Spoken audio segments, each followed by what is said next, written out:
Assalamualaikum warahmatullahi wabarakatuh. Salam, salam sejahtera. Namo Buddhaya, salam kebajikan. Perkenalkan saya Reza Yulbian Purwoko. Saya seorang dokter spesialis kulit dan kelamin, peneliti di Pusat Riset Kedokteran Praklinis dan Klinis, Badan Riset dan Inovasi Nasional Indonesia. Saya terima kasih telah diundang oleh Pusat Riset Biomedis dan berharap kita semua bisa berkolaborasi, tidak usah takut untuk saling mencoba untuk kerjasama, walaupun kadang-kadang perlu waktu untuk mewujudkan hingga tujuan kita tercapai.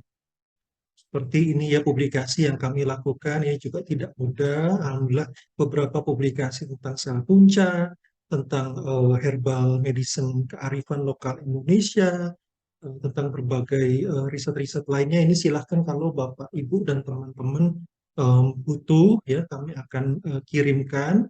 Dan ini semua rata-rata hasil berkolaborasi ya dengan peneliti, periset, dosen, institusi banyak di Indonesia ya. Mudah-mudahan kita juga bisa melakukan hal ini. Silakan juga nanti lihat di channel YouTube kami, di Instagram, eh, And I'm bawakan tema tentang feeling research dan innovation good. I'm feeling good. natural tanpa menggunakan make up bisa tanpa make up terus sampai tidur pun juga insya Allah akan terlihat awet muda di depan pasangan kita ya. Silakan juga nanti kami izin share apa sih stem cell itu di YouTube kami. Jadi stem cell itu memang suatu tren ya, bahan yang bisa digunakan kalau sebelumnya mungkin bahan kimia, bahan obat yang memang bukan berbasis dari sel gitu ya, jadi sel hidup ya atau metabolitnya. Ini sekarang digunakan untuk suatu bahan terapi. Memang menuju ke aturan ya, tapi di Indonesia sudah ada Permenkes tahun 2021 yang sekarang memungkinkan ya untuk melakukan banking dan isolat secara resmi. Beda stem cell dengan stem cell dengan sel yang biasa. Stem cell punya sifat yang unik karena dia bisa menggantikan sel-sel kita, misalnya sel tulang, sel rambut, sel kulit, sel mata, sel apapun dia bisa berdiferensiasi. You can be anything you want to be when you grow up, kata Jok ini ya. Jadi kita tinggal modifikasi di lab biomedis mau dijadikan apa, makanannya apa gitu ya. Nah, bagaimana sumbernya? Nanti sumbernya bisa dari kami, dari Pusat Riset Kedokteran Praklinis, karena kami yang berhadapan dengan manusia, ya. Yang sering misalnya di sini adalah sumsum tulang dan darah tali pusat. Selain itu, yang sedang kami kerjakan sebagai dokter spesialis kulit adalah pasien-pasien ingin melangsingkan gitu ya, membuang lemaknya. Tapi sekarang lemaknya jangan dibuang, karena di situ subcutaneous fat atau lapisan kulit, ya lemak lapisan ketiga, itu sumber stem cell yang sangat baik ya. Nah, prosesnya disebut liposuction, biasanya cukup anestesi yang lokal saja, kita masih bisa main HP, kita masih bisa chat, ini saya juga pernah ya, 7 kali ya, saya bisa masih minta minum sama perawatnya gitu ya, bisa break dulu dan lain-lain. Jadi suatu tindakan yang cukup ringan kalau sekarang boleh dibilang ya. Ada yang mengatakan stem cell dari jaringan lemak kulit itu memang lebih mudah kalau kita untuk penelitian karena dianggap limbah. Izin dari Komite Etik Penelitian mungkin berbeda dengan kalau kita menggunakan dari badan yang memang bukan limbah ya, misalnya sumsum tulang, ya darah tali pusat yang memang pasien yang mau simpen dan lain-lain ya. Kami lakukan suatu penelitian ya, memang kalau kita aging itu memang stem cell kita kualitas dan kuantitasnya berkurang. Contohnya ini kita bandingkan usia 44 tahun dan usia 26 tahun. Pada hari awal kami ambil ya, terus kami lakukan waktu itu labnya masih di Biomedics di FKUI ya. Nah, hari kedua itu masih sama ya, antara usia stem cell yang usia dari pasien usia 44 tahun dengan 26 tahun. Tapi pada saat hari ketujuh kita lihat ya, pasien yang 20 subjek yang 26 tahun itu stem cell-nya lebih cepat tumbuh ya, lebih berkembang dengan cepat itu dibanding yang 44 tahun. Ini membuktikan bahwa memang dengan bertambah usia kualitas kuantitas stem cell kita akan menurun. Ya kita tidak bisa melawan kodrat, semua orang akan mengalami penuaan, tapi bagaimana kita bisa mempertahankan kualitas ya, at least jangan 44 tahun kondisi seperti ini muncul di usia 34 tahun gitu ya, atau bahkan di 26 tahun. Kalau standar 26 tahun kan seperti yang di bawah ini. Nah, bagaimana caranya nanti kita bisa jelaskan ya. Salah satunya ya mempertahankan dengan mudah dan simple sepertinya ya memang kita bisa lakukan setiap hari adalah dengan melakukan health enhancing physical activity. Apa sih HEPA itu ya? Adalah suatu kegiatan olahraga rutin yang dilakukan rutin ya 3 kali seminggu, bahkan ada yang bisa setiap hari singkat-singkat ya 30 menit setiap hari ringan. Dan terbukti jumlah stem cell dari lapisan kulit yang kami teliti jauh berbeda dengan mereka yang olahraganya tuh minim-minim aja, bahkan yang tidak aktif ya. Kalau dilihat di grafik lebih jelas nih, jauh yang lebih sehat yang berolahraga. Ini kebetulan kami lakukan riset di kedokteran militer ya, waktu itu bekerja sama dengan eh, pimpinan dan dosen-dosen dan mahasiswa di Universitas Pertahanan ya. Nah, kalau kita lihat memang juga di rumah sakit Ridwan waktu itu ya, hari ke-11 itu ya pasien yang memang rajin berolahraga kebetulan dari militer, hari sel-sel puncanya, stem cell-nya itu sudah padat. Jadi bayangkan kalau kita misalnya luka ya, kalau TNI luka mungkin ya, militer itu makanya mereka cepat sembuh ya. Karena mereka memang sudah diciptakan untuk mempunyai fisik yang kuat ya. Nah, kalau ini yang ya kurang aktif berolahraga, jadi mungkin cepat sakit ya, hari ke-22 stem cell-nya masih sedikit ya. Nah, ini yang kami lakukan dulu ya, memang di Fakultas Kedokteran Universitas Militer Tahanan gitu ya, memang calon-calon dokternya itu memang tinggal di asrama ya. Bahkan saat pandemi kemarin mereka latihan fisik tiap hari. Jadi ada yang saat kena COVID mereka cepat sembuh gitu ya. Gitu. Nah, tapi bagaimana mungkin selain olahraga? Caranya adalah dengan menambah nutrisi, entah oral, entah ada yang mungkin infus, entah ada yang dioles kalau untuk stem cell kulit ya. Nah, ini kita lihat ya hasil penelitian kami ya di sini, stem cell yang rata-rata usia 40 tahun itu 4,7 kali 10 pangkat 4, 5,4, 10 pangkat 4 sel per cc dari jaringan lemak kulit tadi ya. Rata-rata memang ini dari perut ya, perut kita gampang buncit ya. Tidak semuanya obes ya, jadi pasien yang dok saya lemaknya ingin dikecilkan di perut, nah itu ada juga yang datang dan buang lemaknya dan diambil untuk stem cell ya. Nah, ini contoh kolaborasi dengan dosen di Fakultas Atmajaya yang sekarang sedang mengambil S3 di Fakultas Kedokteran Universitas Adayana di Bali di jurusan biomedik ya. Mudah-mudahan kita juga bisa begitu. Ini idenya cukup sederhana aja, bagaimana kita posting dari pasien yang biasanya menggunakan lubang kanula yang besar, kita buat lubang yang kecil-kecil, jadi seperti saringan. Dan ternyata pada saat kami mengerjakan dari pasien, itu seperti tersaring dan lebih bersih. Dan alhamdulillah ini bisa dipublikasikan di pertemuan ilmiah tahunan Perkumpulan Dokter Spesialis Kulit di Semarang 2017. Hasilnya juga tumbuhnya lebih baik ya di hari ke-9. Pengamatan ini masih hanya deskriptif, mungkin kita bisa lanjutkan lagi dengan jumlah subjek yang lebih banyak ya. Nah, ini ada sudah publikasi dengan Profesor Syana Pawitan, saya dan teman-teman di FKUI di lab biomediknya, bahwa kami gunakan suatu coffee filter yang bisa digunakan ulang ya di steril, dan ternyata saat kita bersihkan bilas dengan PBS itu jadi lebih bersih limbah dari pasien terutama tadi, sehingga saat kita mungkin hitung di lab biomedik lab ini kadar stem cell-nya jauh lebih bagus, dan alhamdulillah secara peer review sudah terpublish. Nah, bagaimana kalau kita sedikit jumlah stem cell-nya? Nah, kita tanam, kita kultur dulu di luar, dan itu sudah diperbolehkan ya di Indonesia hanya untuk indikasi lokal dan topikal saja ya. Jadi mungkin bahan kosmetik atau untuk injeksi kulit saja ya, belum untuk sistemis. Nah, penelitian kami membuktikan bahwa menggunakan berbagai metode nutrisi ya untuk makanan stem cell-nya, karena ini seperti memelihara hewan gitu ya, setiap hari kita kembang biakan selnya, kita berikan, kebetulan ini limbah dari Palang Merah Indonesia dengan istilah platelet rich plasma 5 dan 10%. Ternyata hasilnya lebih bagus daripada medium komersial. Jadi artinya kalau kita mau mengurangi budget riset gitu dan sudah bisa ini publish di suatu indeks Scopus ya, ini bisa kita gunakan inovasi-inovasi yang bisa mungkin menghemat biaya penelitian ya. Ini juga mahasiswi S2 kami mendapatkan hibah di UI waktu itu untuk meneliti kandungan growth factor apa tuh yang banyak ada di platelet rich plasma tadi yang ternyata membuktikan bahwa sel-sel stem cell-nya bisa tumbuh dengan cepat ya.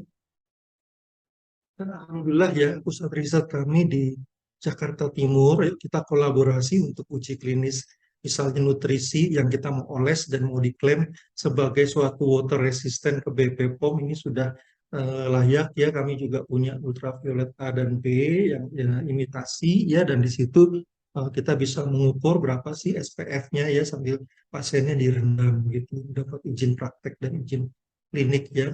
Nah, kami juga melakukan penelitian nutrisi terhadap mikrobiota kulit. Mengapa penting ya? Karena kita lihat ya Human Genome Project yang selesai tahun 2003 bahwa gen manusia itu hanya jumlahnya 3 kali jumlah gen lalat buah ya.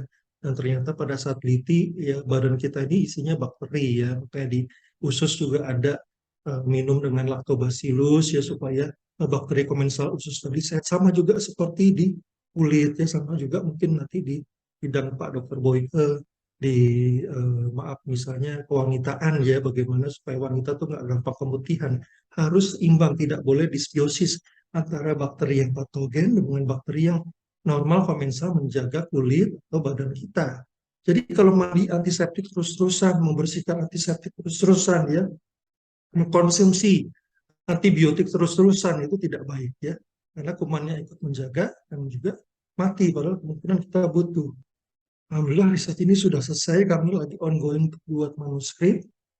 Jadi nanti ke depan kita mungkin bisa penelitian sama-sama ya, mungkin idenya adalah bikin dari bahan alam, dari tempat Yuli ya, misalnya prebiotik, probiotik mana nih yang bagus buat skin health, buat anti-aging.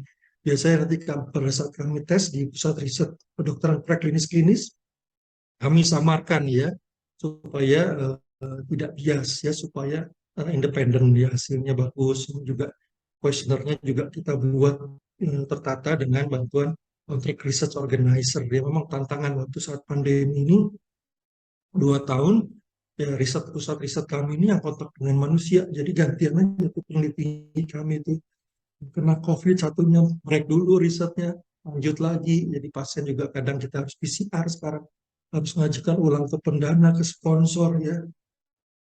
Tapi insya Allah peralatan-peralatannya sudah cukup bagus untuk kita bisa sama-sama melakukan penelitian kosmetik mikrobiom. Karena mikrobiom ini ternyata juga ada beberapa pustakaan. Ini kecil ya, nanti kami akan berikan ke Bapak Ibu hasil riset sementara yang singkat bahwa pengaruh juga untuk aging ya. Jadi sudah diteliti lebih banyak misalnya dermatitis atopik atau Staphylococcus aureus untuk acne ya. Nah, ternyata aging juga pengaruh. Jadi health microbiome affect skin aging, sudah ada beberapa penelitian dan di sini probiotic based product are currently available. Jadi mungkin nanti udah shifting ya, bagaimana herbal itu diteliti pengaruhnya ke mikrobiota kulit supaya kulit kita tetap awet muda. Bakteri apa yang bikin kulit kita awet muda itu belum ada ya. Ada satu nanti saya kirim, tapi masih sangat sedikit. Jadi kebaharuannya tinggi. Tapi memang ini penelitian biomedik yang cukup mahal. Satu subjek mungkin bisa memakan 30 juta. Mungkin kita 5-10 subjek dulu, atau kita ambil dari beberapa hibah penelitian ya, kita kerjasama mungkin saling bergantian satu sama lain jadi PI gitu ya. Nah ini ada juga Corynebacterium jaicum yang diteliti di Korea, dan ternyata Korea ini luar biasa ya untuk industri kecantikan kosmetiknya ya.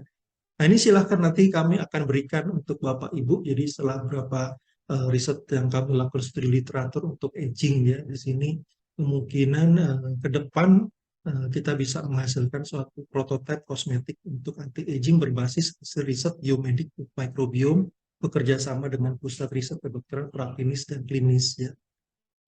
Nah ini prototipe yang kami kerjakan sedang berjalan, alhamdulillah mendapatkan hibah untuk yang diabetesnya. Ini lanjut lagi prototipe untuk kosmetik anti-aging bersama para peneliti Universitas Mula Warman dan Universitas Nasional Jakarta, Negeri Jakarta. Mudah-mudahan nah ini juga bisa ya kita lakukan. Bapak Ibu mari kerjasama dengan PR KPK kami di BRIN ya.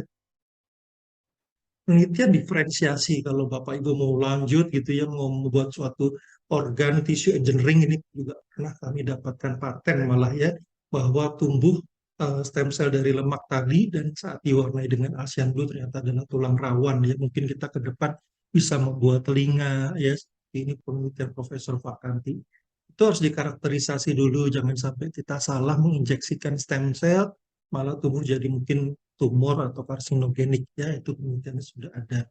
Kita kombinasikan biasanya treatment satu dengan satu itu akan lebih baik, tidak sama dengan dua, tapi tiga. Jadi pasien lebih puas. Contohnya misalnya kalau pasien misalnya kita berikan injeksi stem cell, lalu kita eh, buat scaffold, nutrisinya kita berikan rutin, kosmetik setiap hari, itu ibarat seperti ini ya, yang di Thailand itu ada suku yang memang dia cantik kalau lehernya itu tiap tahun diperpanjang bertahap dengan menambah suatu tahanan mekanis berupa kalung. Atau di suku Dayak kecantikannya adalah telinga yang ditambahkan suatu tarikan mekanis, giwang anting yang memanjangkan telinga, atau di Prancis yang memang mengecilkan pinggang dengan menggunakan suatu korset, atau di Cina yang disebut lotus feet, kaki bangsawan, makin kecil makin dianggap indah gitu ya. Nah itu sebenarnya gerakan mekanik, ya, gerakan yang disebut scaffold, bagaimana saat kita masukkan stem cell tadi beregenerasi, kemudian kami ya membuat cetakan hidung. Di Indonesia ini mungkin cukup menarik karena rata-rata hidung Indonesia berbeda ya. Kalau mungkin lihat banyak kan lebih suka mungkin hidung di tipe Eropa atau di malah Timur Tengah ya, yang lebih pangkalnya lebih tinggi. Jadi, dan juga tadi ya scaffold ini digunakan, kami penelitian dimasukkan ke dalam kulit ya, kami lebih suka sekarang yang absorbable karena lebih aman, walaupun mungkin tidak sekuat yang non absorbable tapi efek sampingnya lebih sedikit ya. Kami tahani pada pasien yang juga kami kerjakan laki-laki juga ya. Ini pasien dari Papua, ini biasa kita gambar dulu. Pasien dari Bali kita tarik ya di sini ya dengan scaffold, tambah nutrisi stem cell-nya di sini dari Jakarta, dan saya sendiri juga pasien dari Jakarta. Ini bagus hasilnya ya, asal sabar ya, memang lebih baik, saya lebih suka yang lebih smooth, asal sabar gitu. Pasien dari Batam dan saya sendiri ya di sini ya telah melakukan, dijadikan subjek oleh teman-teman di klinik. Jadi silahkan kita saling kolaborasi, update anti aging di sini, bahwa kita nih berusaha mempertahankan bagaimana kita tuh tidak mudah aging ya, memang tidak bisa melawan kodrat, tapi at least parameter yang ada di kulit kita itu jangan sampai menjadi lebih buruk ya, tidak melakukan perawatan. Penelitian di dulu ya, kita dokter-dokter kulit itu yang senior telah melakukan transplantasi lemak ya tahun 89, William Ehrlich. Agak heran kenapa kalau filler yang pakai lemak ya, bukan filler benda asing ya, misalnya kayak filler dari eh, hyaluronic acid dan lain, tapi kalau dari lemak kok 3-6 bulan pasiennya jadi kelihatan muda. Nah ini terjawab setelah ditemukan stem cell dari di pinggir sel lemak tadi di perisitnya oleh Zuk dan kawan-kawan. Memang stem cell-nya itu meregenerasi kulitnya. Lemaknya tadi menjadi scaffold nyangganya ya. Ini seperti ini ya, idealnya seperti yang di kanan, yang kiri ini mungkin kita lelah ya, makin bertambah usia. Bagaimana kita mungkin menghindari efek samping seperti ini karena menggunakan benda asing. Di Indonesia stem cell sudah diperbolehkan untuk autolog, kita ambil dari perut, diolah sedikit ya, lemaknya dan dimasukkan ke wajah.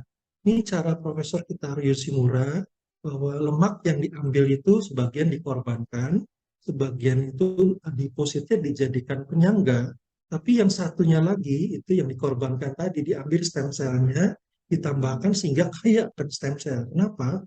Tidak terjadi atrofi. Kalau dulu tanam lemak itu biasanya 2-3 bulan udah capek, udah bayar mahal, pasiennya itu atrofi atau meninggalkan suatu scar ya, nekrosis, fibrosis yang kurang bagus. Nah kalau misalnya stem cell, dia karena bisa masih regenerasi menjadi pembuluh darah, kalau dilihat secara histopatologi ini lebih bagus pembuluh mikrovaskularnya, jadi lebih viable istilahnya, lebih tahan lama. Dan ini saya rasakan juga selama 7 tahun 6 kali ya, bagus ya hasilnya, dan kami menjadi subjek penelitian. Tentu kita ingin seperti ikon awet muda Ibu Titi Puspa yang terus awet muda dengan happy ya. Bagaimana rahasianya? Beliau selalu menutrisi stem cell di badan beliau dengan 8-9 buah jus tanpa gula setiap hari, harus habis, harus happy dengan meditasi tadi, olahraga, dan pasang scaffold dari badannya beliau dari atas lengan sampai bawah itu dipasang, memang korset ya. Ya, mari kita kolaborasi sama-sama. Di BRIN ada beberapa skema pendanaan yang terus insya Allah dibuka. Kita sama-sama menyusun, kita bisa lakukan uji klinis juga. Kami sudah ada tempat yang dapat izin. Terima kasih. Wassalamualaikum warahmatullahi wabarakatuh. Om Santi Santi Om, Namo Buddhaya, salam kebajikan. Selamat siang. Terima kasih.